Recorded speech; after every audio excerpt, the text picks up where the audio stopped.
Next on Sisterhood of the Second Act. Career pivot professional Deb Squire has helped thousands of people land their ideal job. Today she's going to offer some advice on how to get the job you are seeking. Beth Garrett is a color and wardrobe consultant who helps us make a statement when we enter the room. She is going to give us some tips to help us elevate our image. We will meet both of these women on today's edition of Sisterhood of the Second Act. Sisterhood of the Second Act is brought to you by...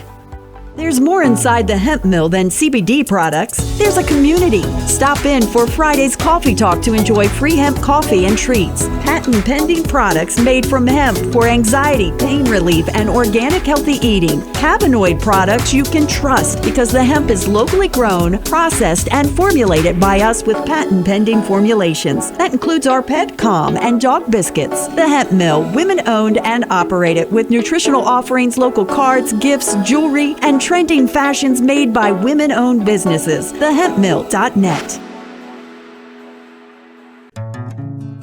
I'm going to be an oak tree.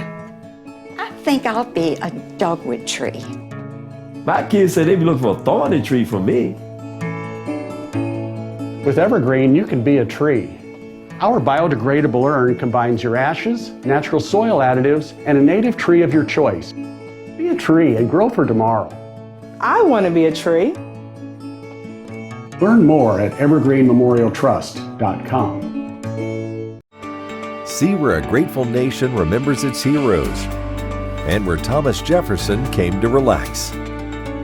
Where small town charm is just down the road from big outdoor adventures. Find peace and quiet, as well as the sounds of family fun. Destination Bedford is located where the Piedmont Plateau meets the Blue Ridge Mountains of Virginia. Where ordinary ends, Bedford begins. From the Fox Radio Roanoke Studios, here's Kathy Heberle. Welcome to Sisterhood of the Second Act. I'm Kathy Heberle, and our guest today is Deb Squire, and Deb has guided thousands of adults to find their ideal job.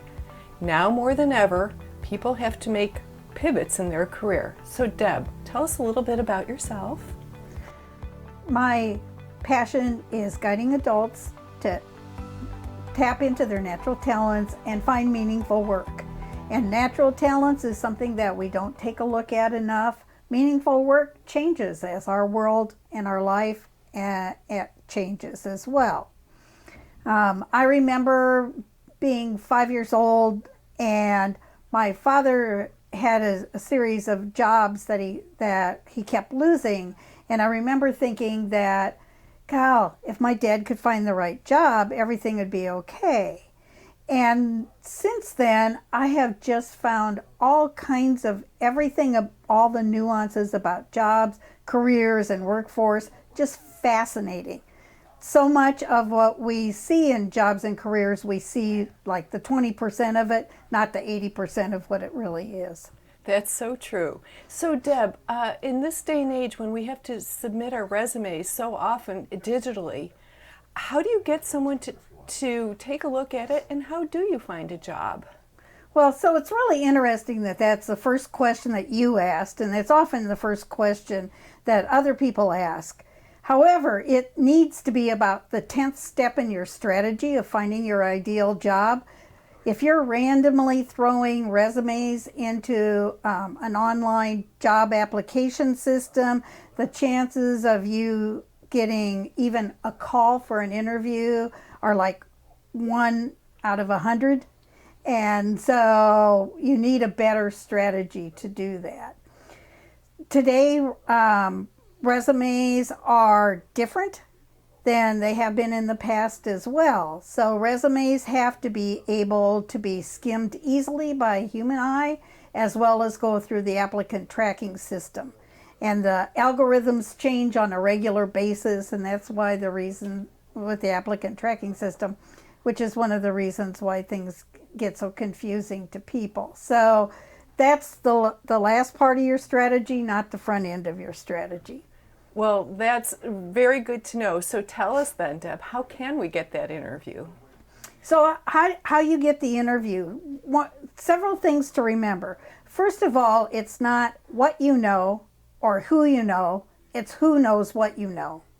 So it's about, usually we'll find our best jobs, usually we'll get asked for the interview from somebody who knows somebody that's looking for somebody with the talents and skills that we have.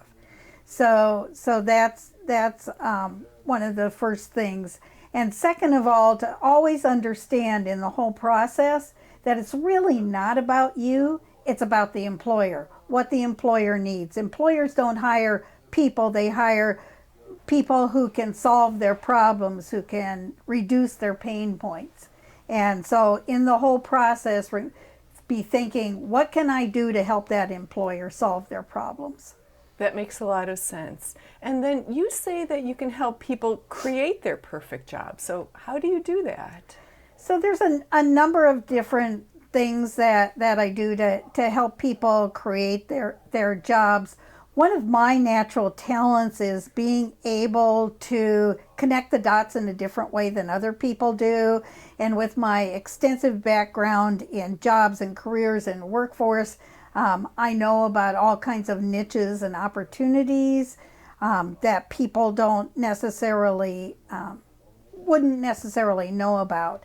And so it's a lot about, again, tapping into those natural talents, which of those natural talents you want to use right now, what a meaningful job is for you, what employers need those talents and skills. And so that's really an important piece. Recently, I completed a certification as a personal branding strategist, and that is a different assessment tool, and it helps us to really tap into our natural talents, our authentic self as we're going through the job search. And I'm really excited about that new opportunity to help people in a little different way. That sounds great. We are talking with Deb Squire, a career pivot professional. So Deb, tell us about women over 50. That's kind of our audience these days. And when they're seeking a job, what advice do you give to them? So first of all, my specialty is people over 50. So not just women, but people over 50. And so I've done a lot of work and research and training on people over 50. For women in particular, I think one of the things to remember is that we're a linchpin. We're the linchpin of our jobs, we're a linchpin of our family, we're a linchpin of our community. Deb, you mentioned a new certification that you got. Could you tell us a little bit about that? Yes, I was recently certified as a personal branding strategist, and it's a real interesting assessment that we use because it's about how other people see us. So you can reach out to, when you do the assessment, as many people as you want, and there are a series of questions that they answer about you.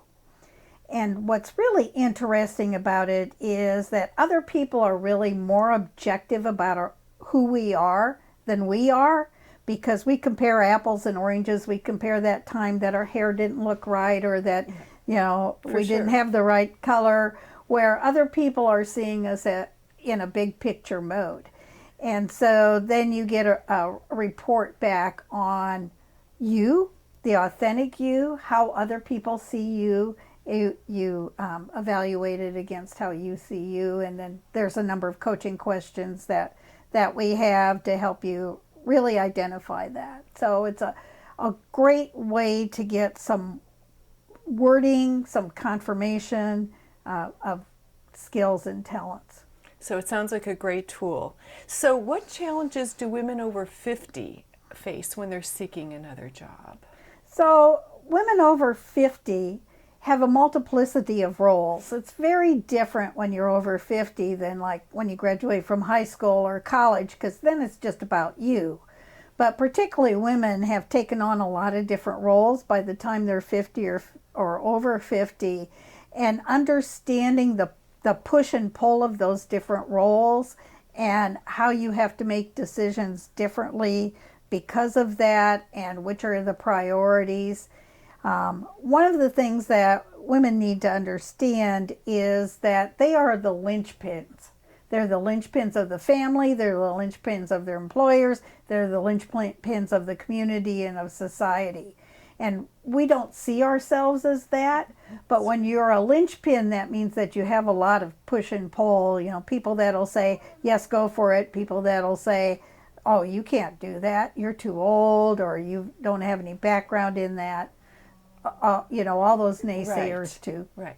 So do you have any special programs for women over 50?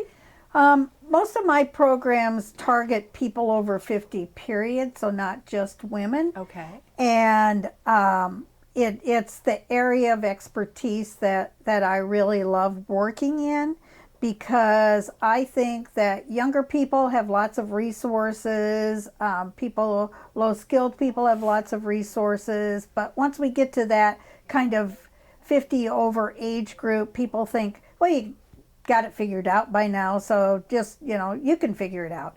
But the world's gotten so complicated, and the world of jobs and careers have gotten so complicated that you really need some guidance to help you find that great job. We are talking with career pivot professional Deb Squire. So Deb, you have talked about having, it's not a career path, it's a career pivot. I would love a little bit more insight into that. Okay, so actually we talk about career paths, but they're really, the minority of people were in career paths instead of the majority, but we always look to those people. And we would look to, you know, the gold watch somebody would get after being at a company for 30 years or something, but we don't look at, they had 8 different jobs within that 30 years. We just think, you know, it's just one job. And that's not necessarily the case. But as fast as our world is moving today, things are changing. I mean, COVID has particularly shown us how quickly things have changed. And so the average job will last around 3 to 5 years. And even if it has the same job title, it'll be very different.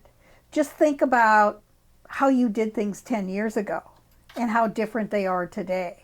Yes, You know, for sure. Yeah, some things are the same and some things change. And so as the world changes, as you as a person and where you are in your life changes, there needs to be pivots. And So how do we benefit from a career pivot then?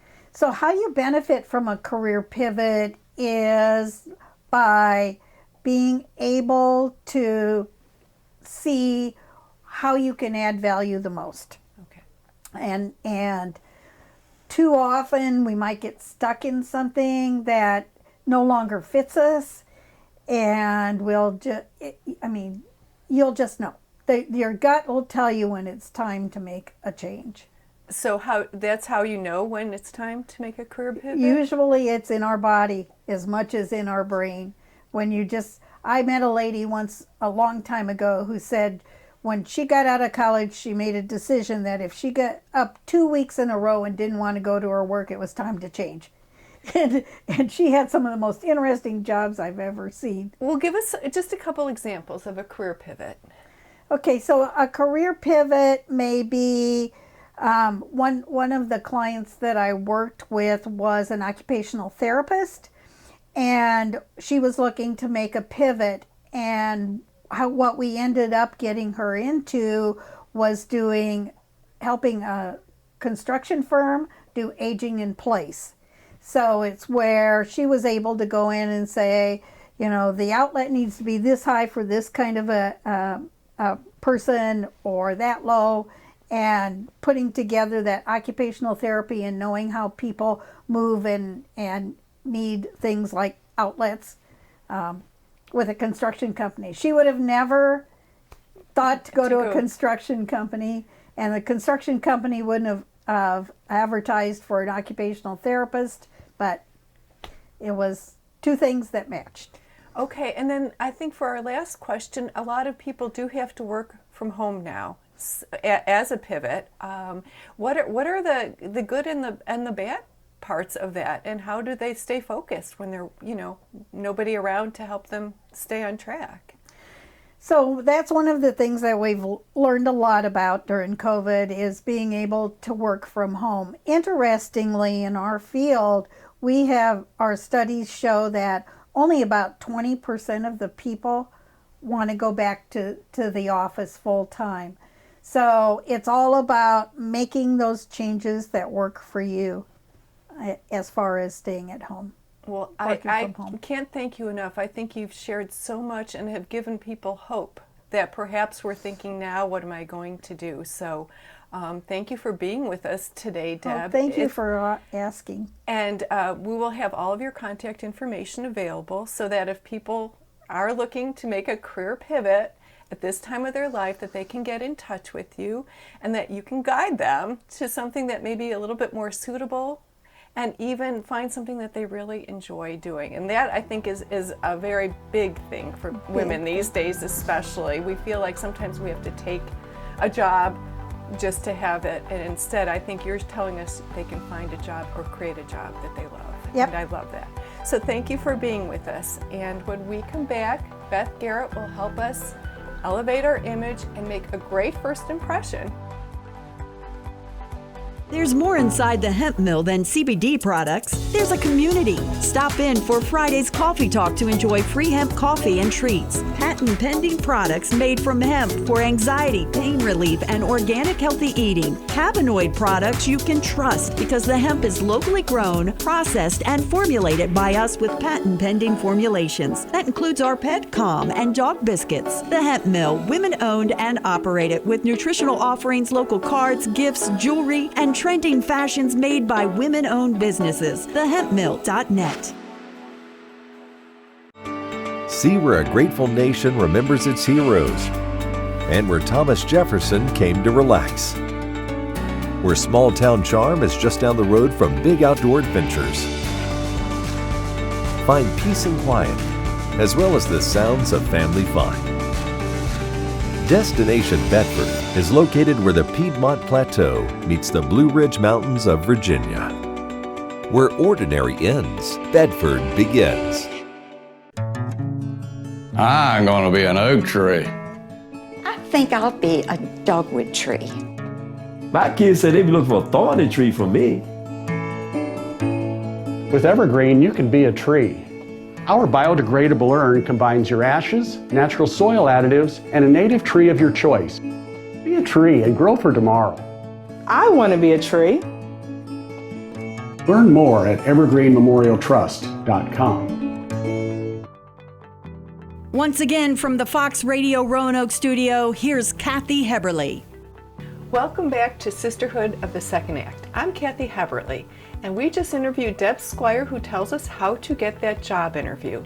And now we have Beth Garrett, who's going to tell us how to dress for success when we go on that job interview.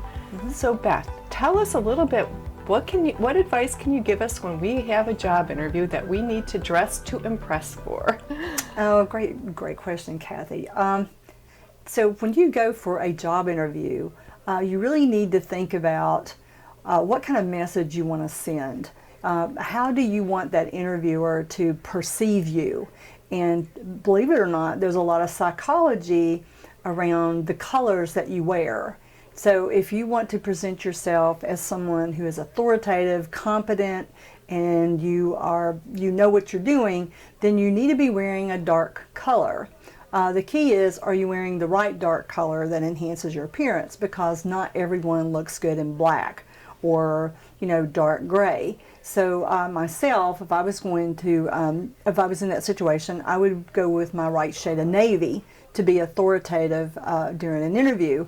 I actually once went to an interview, and it was primarily a male-dominated field, and I wore a pink suit. And later I thought I had nailed the interview, but then come to find out, I didn't get the job. And when I started doing this, I thought, what was I thinking?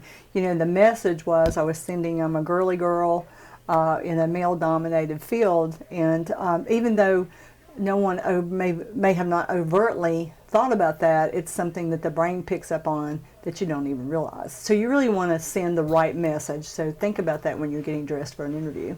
Well, that makes sense. For example, the color red, we think of that as a power suit, but is that always the right color to wear for an interview?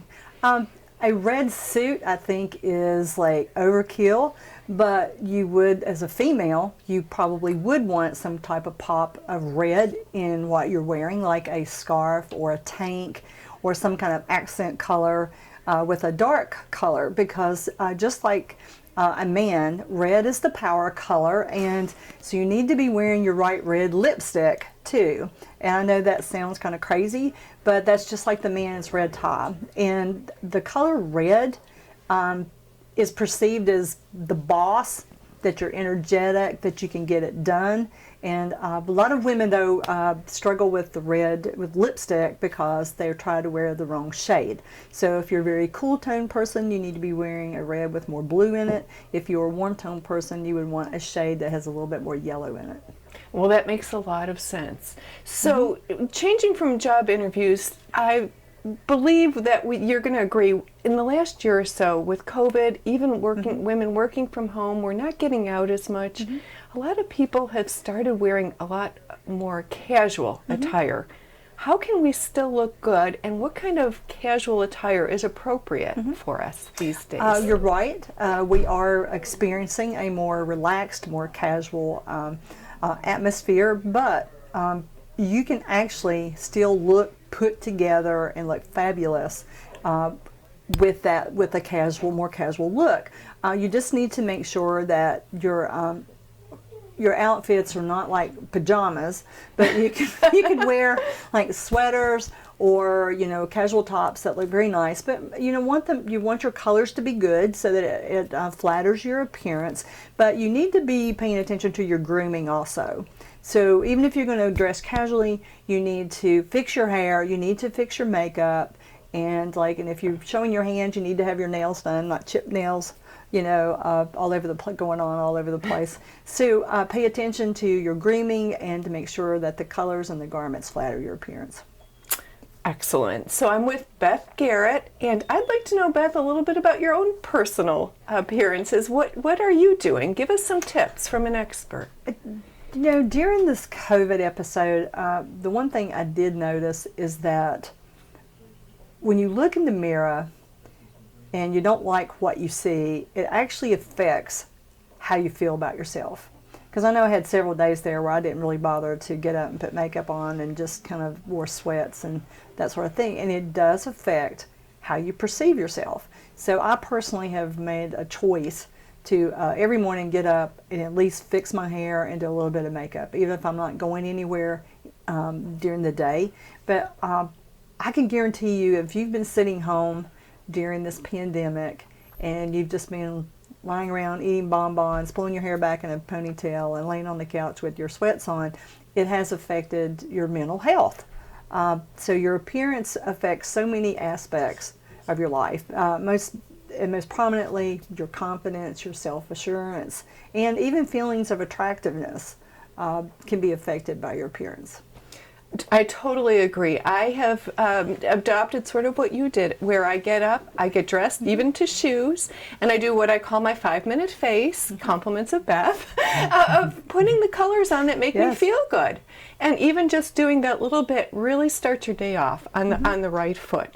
So as we age, I believe you have shared with me before that our colors can change. Can you tell us a little bit about that for women that are maybe going through midlife and older, maybe things to be aware of and what to do about it? So what I've learned is that as we age, of course, it's very obvious your hair turns cooler, gray or white, but what I've also learned is that your skin changes. As we age, our skin starts losing the pigmentation, which is the color in your skin. And so time has a way of making us look more translucent and more neutral in our skin color.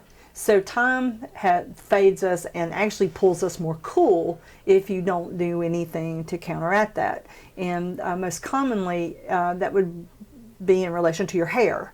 A lot of women don't seem to realize that the colors they wore 20, 25 years ago and felt really good and felt really vibrant in have probably changed, and they may realize something's off, but they haven't figured it out yet what it is.